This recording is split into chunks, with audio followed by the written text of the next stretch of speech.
Eagle of village पुस्तक के लेखक संदीप यादव जी से जानते हैं कि आखिर ईगल ऑफ विलेज में ईगल क्या है। संदीप जी, क्या ईगल क्या है ये?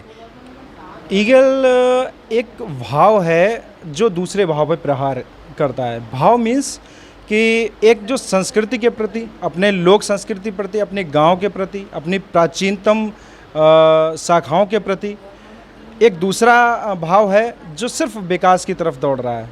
तो जो विकास की तरफ दौड़ रहा है, उस भावनाओं को हमने ईगल कहा है। मैम ने बहुत अच्छा उसका एक एक्सप्लेन किया था कि ईगल आखिर है क्यों। इस शब्द में ईगल की भाव मतलब फील किया करें। क्या हम पूरे शहर को इसका इल्ज़ाम दे दें? नहीं, ऐसा नहीं है।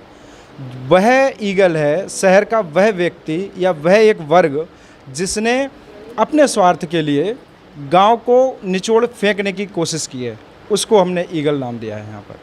तो इस पुस्तक में आपने गांव की जो मनोदशा है उसके बारे में विचरण किया है और एक खास बात यह है कि आपने इसको प्रेम से भी जोड़ा। तो शहर के वीराने में एक प्रेम किया, ये सब हेडिंग क्यों लगाया? जी जी बिल्कुल। इसके दो कारण थे। एक तो ये कि इस स्टोरी में हमने प्रेम खत्म होते दिखाया है। आज का प्रेम, जो आज का युवा प्रेम है, जिसको हम बोलते हैं लव स्टोरी, इसका एक पार्ट है इसमें।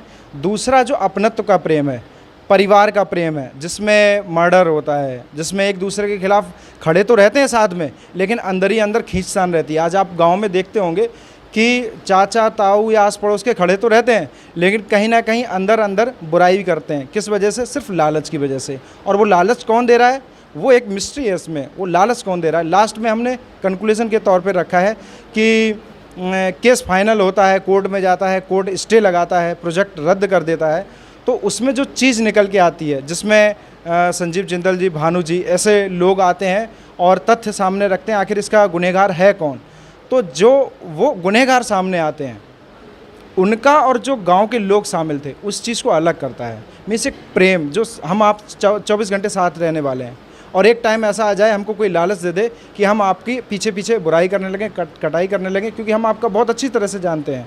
और वही लास्ट में आके जब अच्छी तरह से जानते हैं तो हम कैसे काटेंगे वो हमसे बढ़िया कोई नहीं जानता, और हम उनसे जाके मिल जाते हैं सिर्फ कितने की वजह से? 50% मुनाफे की वजह से। तो वह प्रेम ख़त्म है। तो संदीप जी, इस पुस्तक को व्यक्ति या जो पाठक है वो पत्रिका के रूप में पढ़े, उपन्यास के रूप में पढ़े, रिपोर्टाज के रूप में पढ़े, संस्मरण के रूप में पढ़े, या फिर संदीप के मनोदशा के रूप में पढ़े, या गांव की जीवनी के विषय में पढ़े? पढ़े क्या मतलब, किस भाव से इसको पढ़े? सबसे पहले तो इसको पढ़ने के लिए ना एक तो एक चिंतन है, भविष्य का चिंतन है। हालांकि हमने लिखी 2025 को लेकर है। 25 वर्ष ये और पिछले 2000 वर्ष वो, सब कुछ ख़त्म हो गए। इतनी स्पीड से 25 वर्ष ने जब ख़त्म कर दिया तो आने वाला तो 5G 7G होने वाला है। तो मीन्स आने वाले 5-10 साल में तो बहुत कुछ बदलाव हो जाएगा। तो एक तो चिंतन है, दूसरा चेतावनी है ये पुस्तक कि हम आने वाले 5-10 साल में, अभी तो चाचा ताऊ से कटे हैं, माँ बाप से भी कटने लगे, आने वाले टाइम में खुद से भी कटा हुआ घूमेगा। अभी हम जिसको बैरागी बोलते हैं वो बैरागी भी नहीं रहेगा, उसको यही नहीं पता होगा हम कर क्या रहे हैं। तो एक तो वो चेतावनी है, दूसरा तथ्यात्मक पूरा विवरण उपन्यास है। अगर आप इसको पढ़ना शुरू करेंगे तो एक इतना अट्रैक्शन एक तरह से जुड़ता चले जाएगा कि आप पीछे की कहानियों के दौर को भी साथ लेके चलेंगे और वर्तमान में जो चल रहा है वो भी। तो दो फेस एक साथ चलते हुए इस कहानी में है।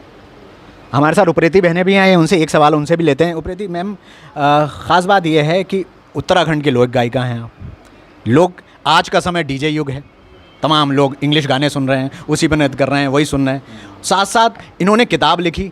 जब आदमी मोबाइल पे सारी चीज़ें पढ़ रहा है, किताब का दौर, ये दोनों दौर, पुराना दौर और नया दौर मिलाएंगे कैसे, जोड़ेंगे कैसे जुड़ता है? अभी कुछ समय पहले मैंने कहा था कि विकसित होना हमारे सभ्य समाज की पहचान है, और ये मुझे लगता है कि विकसित होना हर कोई एक सपना भी देखता है, और वो उच्च श्रेणी में आने के लिए विकसित होना भी चाहता है और टेक्नोलॉजी में अव्वल भी होना चाहता है। लेकिन टेक्नोलॉजी में अव्वल होने और विकसित होने के साथ साथ अगर हम अपनी संस्कृति को, अपनी सभ्यताओं को, अपने मानवीय जो हमारी संवेदना, उनको अगर हम साथ लेके चलते हैं तो विकसित होना कहीं ना कहीं हमारा सार्थक रूप लेता है। और जब उन्हीं विकसित समाज में, उसी टेक्नोलॉजी में जब हमारी संवेदना शून्य हो जाती है, हम सिर्फ अपने बारे में सोचते हैं, किसी दूसरे के प्रति हम छल कपट प्रपंच उसको गिराने की ये सारी साजिशें रचते हैं, हमारी सारी संवेदनाएं शून्य हो चुकी होती है, मनोभाव हमारे ख़त्म हो जाते हैं। मुझे लगता है कि वो समाज कभी न कभी कहीं न कहीं उस संस्कृति का हनन तो करता ही है, अपने अंदर भी असभ्यता का बीज बोता है। अपने अंदर एक ऐसे मनुष्य तो हम तब बनते हैं जब हमारे अंदर मनुष्यता का कुछ न कुछ रत्ती मात्र गुण होता है। आज का दौर है टेक्नोलॉजी का और हमारी जड़ें खड़ी हैं उस पुरातन समाज में, जहाँ से हम बोलते हैं कि हम खड़े हैं तो उन्हीं आधार पिलर स्तंभों की तरह। अगर वो स्तंभ जरा भी डोल जाए ना, वो हिल जाए, अगर थोड़ी भी जड़ें, जैसे भी नीरजा ने बोला था, जड़ें अगर थोड़ी सी भी हिल जाती हैं तो हमारी टेक्नोलॉजी का, हमारे सभ्यता का, हमारे विकसित का कुछ अस्तित्व नहीं रहता। ये किताब पढ़ने के लिए है। आपने बोला कि मोबाइल में इजीली अवेलेबल हम पढ़ सकते हैं, लेकिन इस किताब को पढ़ के बहुत सी चीज़ें हमें सीखने को मिलेगी। हम समाज से कनेक्ट होंगे, हम एक दूसरे वर्ग से भी कनेक्ट होंगे, क्यों क्या कहना चाहते हैं। और जो हमारे मोबाइल के दुष्परिणाम सभी को आजकल पता है, इजीली जो चीज़ अवेलेबल हो जाती है वो हमारे अंदर कितने विष भर के जाती है, ये समाज को बहुत प्रत्यक्ष उदाहरण अभी मिल रहे हैं उसके। बहुत अच्छी बात कही आपने। और ख़ास बात यह है कि संदीप जी जैसे लेखक आज भी अपनी जड़ों की तरफ हर पाठक को जोड़ने की कोशिश कर रहे हैं। किताबें पढ़कर ही जीवन का सही ज्ञान हासिल किया जा सकता है, जैसे कि हम सभी ने अपने बचपन में पढ़ाई लिखाई के माध्यम से किया, किताबें पढ़कर ही।